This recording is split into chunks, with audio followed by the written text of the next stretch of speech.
Саламатсыңарбы балдар, кутмандуу күнүңөр менен. 4-нчы элеги үчүн физикадан 2-нчи сабагыбызды баштайбыз. Бүгүнкү сабагыбыздагы балдар абдан жөнөкөй, кызыктуу, биз билип көрүп жүргөн темалардын катарында. Демек бүгүн энергиянын сакталуу закону жана энергиянын турмуш тиричиликте колдонушу тууралуу сөз кылабыз. Механикалык энергияны эсибизге салып алсак, механикалык энергия демек энергия нерсенин кандай жумуш аткара ала тургандыгын мүнөздөчү физикалык чоңдук. Нерсе канчалык чоң жумуш аткарса, демек анда ал нерсенин энергиясы дагы ошончолук көп болот.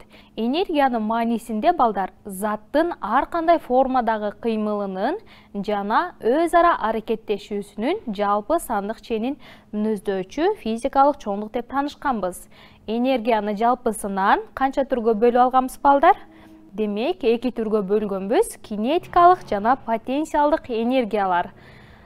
Эсизде болсо, ушул сүрөттөгү нерселердин кинетикалык энергияга ээ болгон маанилерин табабыз. Кайсы сүрөттөгү нерселер? Демек, бийиктикте турган таш, учуп бара жаткан самолет, созулган пружина жана кеме. Булардын кайсынысы кинетикалык энергияга ээ? Демек, биринчи сүрөтүбүз баштапкы абалында нерседен бийик деңгээлде турат. Демек, мунун абалы өзгөргөн. Бул эч кандай кыймылда эмес. Экинчи самолетубуз албетте кыймыл менен учуп бара жатат. Кыймылга ээ болгон нерселер кинетикалык энергиянын маанисин түзөт. Жана созулган пружинадын дагы тынч абалдагы турганын көрүп жатабыз балдар. Бул дагы кинетикалык энергиянын маанисине дал келбейт.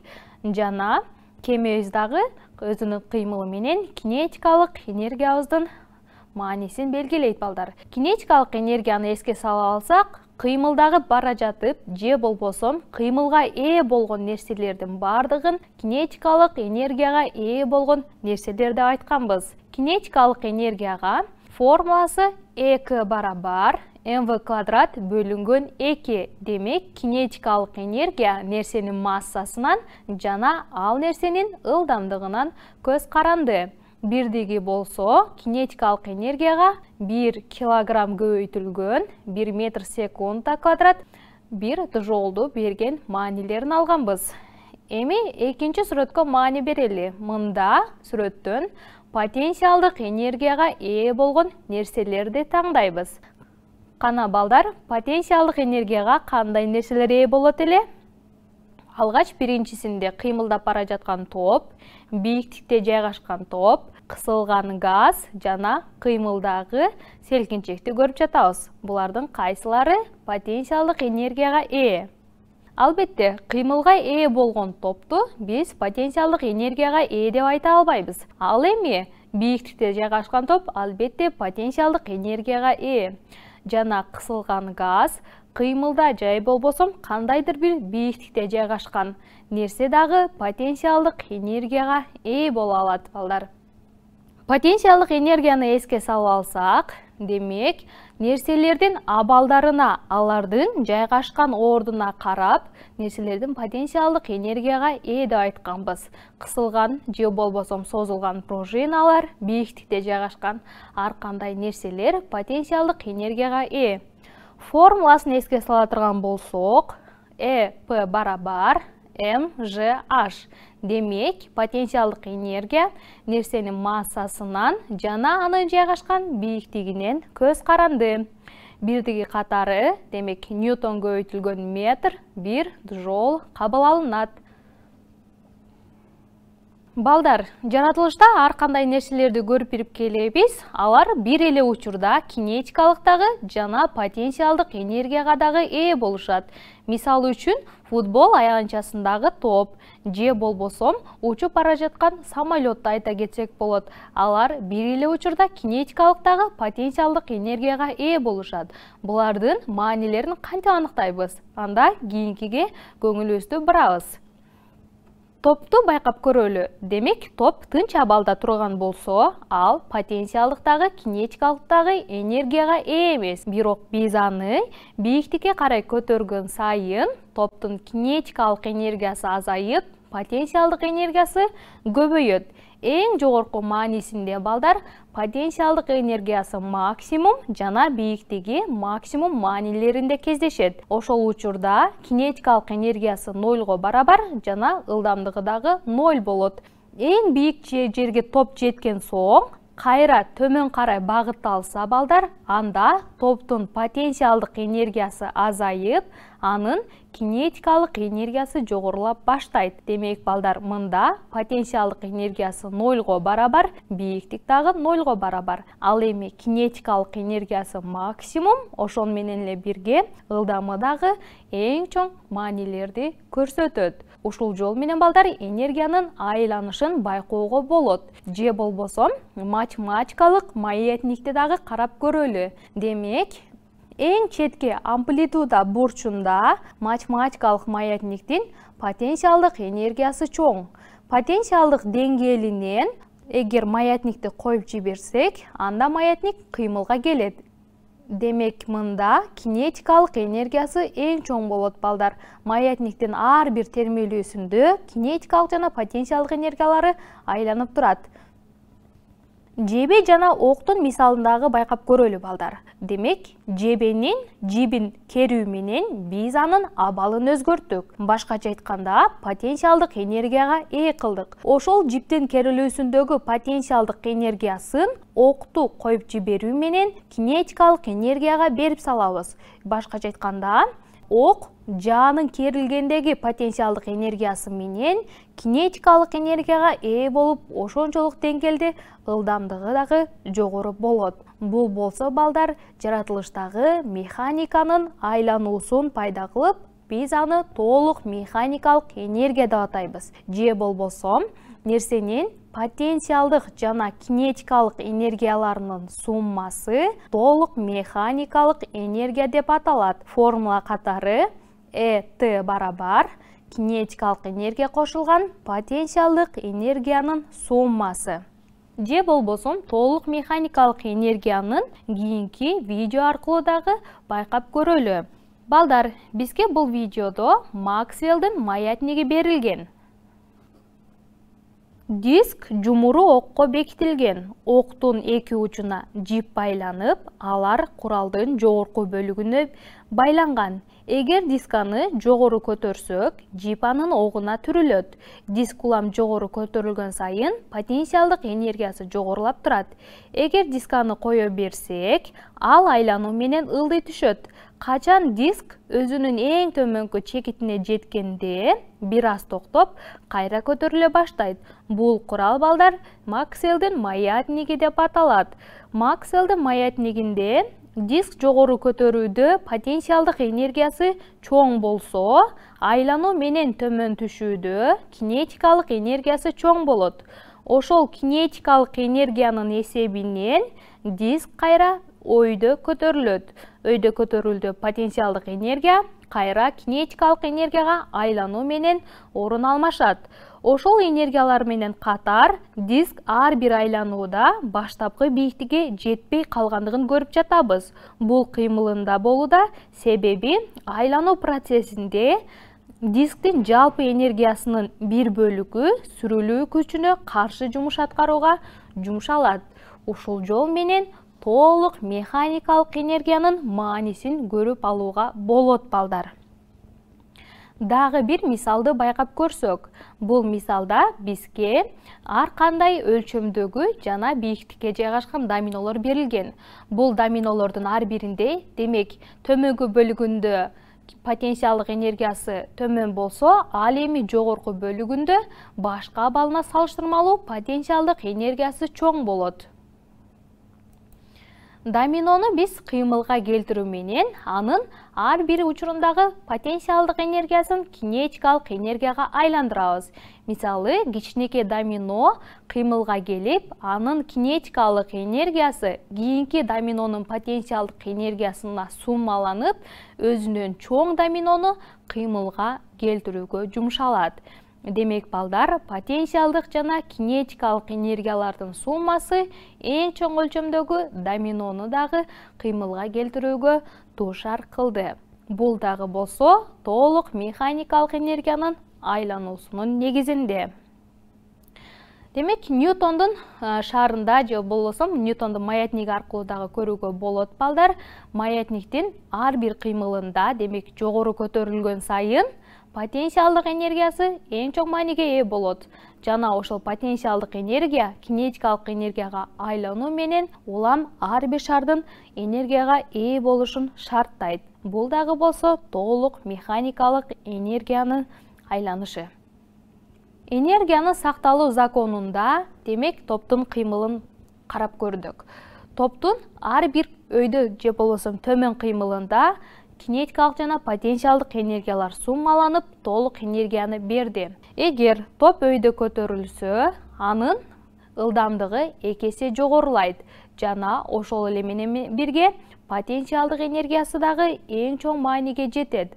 Мында бийиктикке көтөрүлдү. Демек, толук энергиянын мааниси ЭТ барабар ЭП кошулган нолевой барабар МЖH болду. Эмне үчүн 0? Себеби топ эң бийик маанисинде кыймылсыз абалда калат дагы, кинетикалык энергиясы 0го барабар болуп, толук энергиянын мааниси потенциалдык энергиянын маанисин алат.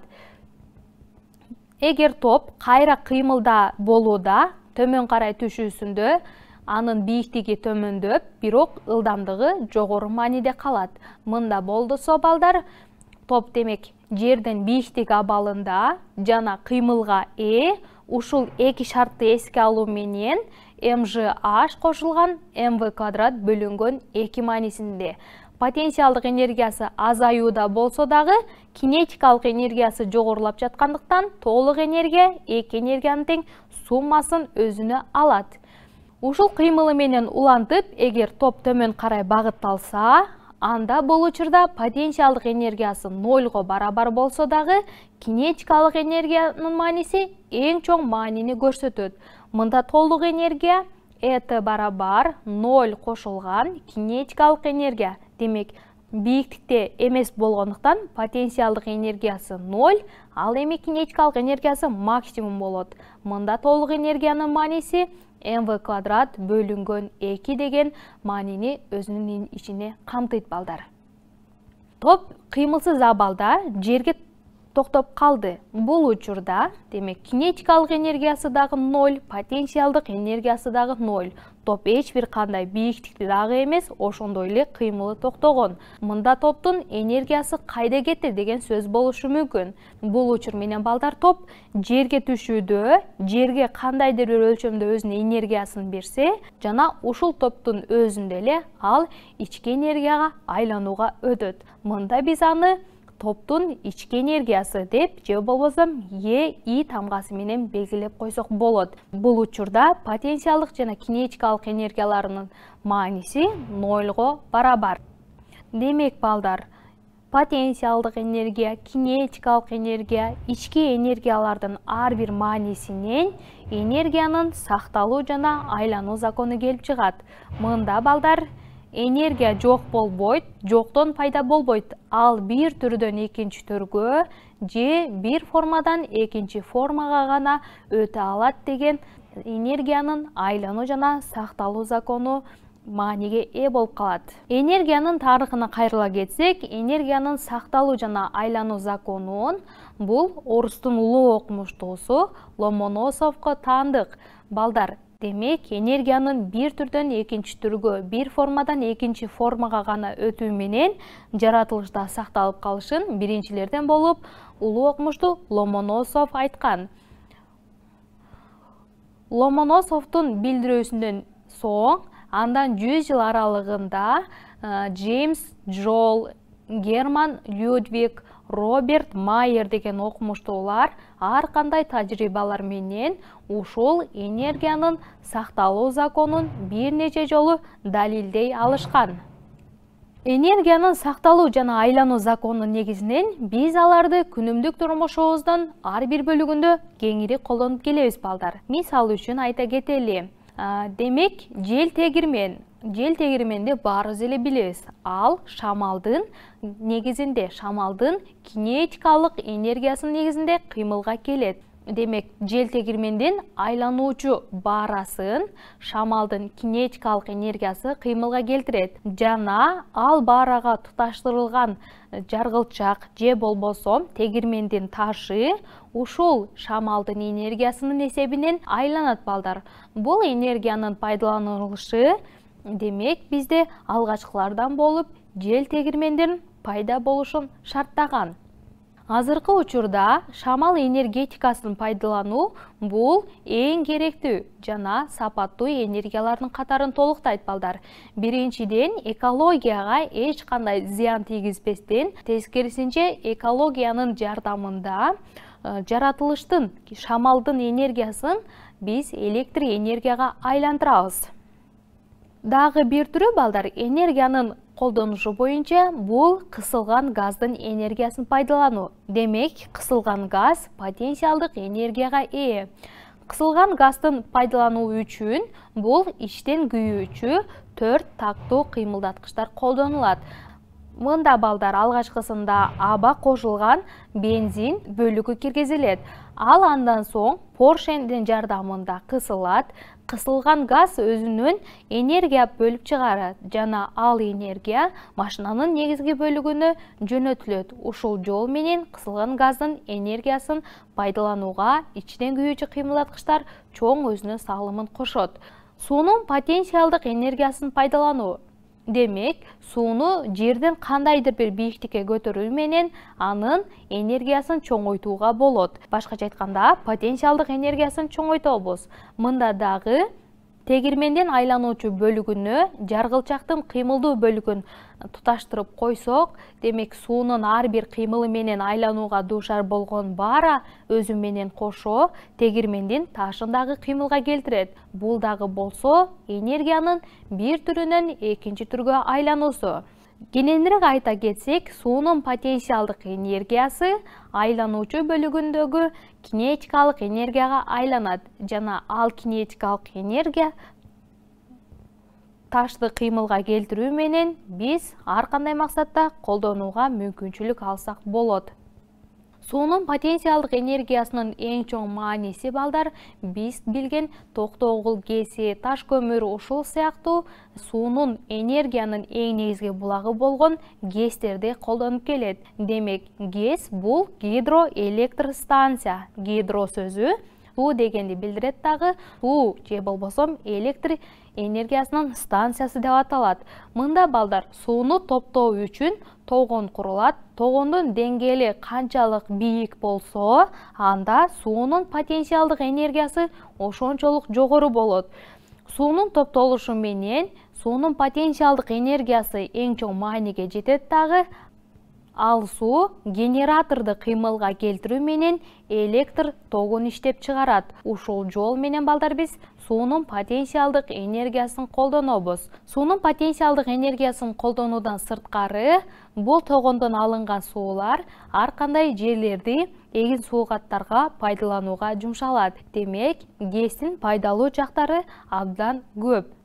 Гэстерден алынган электр энергиясын биз күндүк турмушта электр энергиясы жок элестете албайбыз. Мисалы үчүн, биздин ар бир тирикчилик, үй тирикчилигиндеги куралдарыбыз бардыгы электр энергиясы менен иштейт. Мисалы балдар, электр энергиясынын айлануу жана сакталуу процессинде суунун потенциалдык энергиясын кинетикалык энергияга айландырдык. Ал кинетикалык энергияны электр энергиясына айландыруу менен электр энергиясын биз кайра эле, мисалы, жылуулук энергиясына айландырабыз, жарык энергиясына айландырабыз. Кыймылга келүүчү ар кандай куралдарда механикалык энергияга айландырабыз. Ушул жол балдар энергиянын бир түрдөн экинчи түргө, бир формадан экинчи формага өтүшүнүн мисалдары боло алат.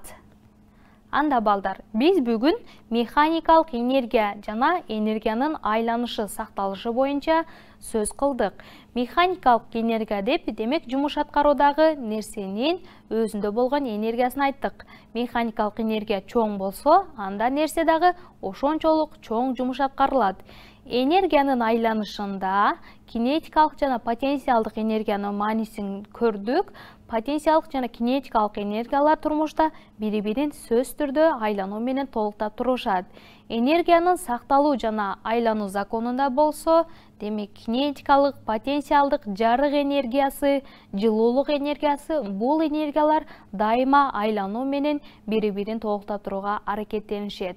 Демек энергиянын сакталуу закону боюнча энергия жок болбойт, ал бир түрдөн экинчи түргө, бир формадан экинчи формага гана өтүү менен жүрөт.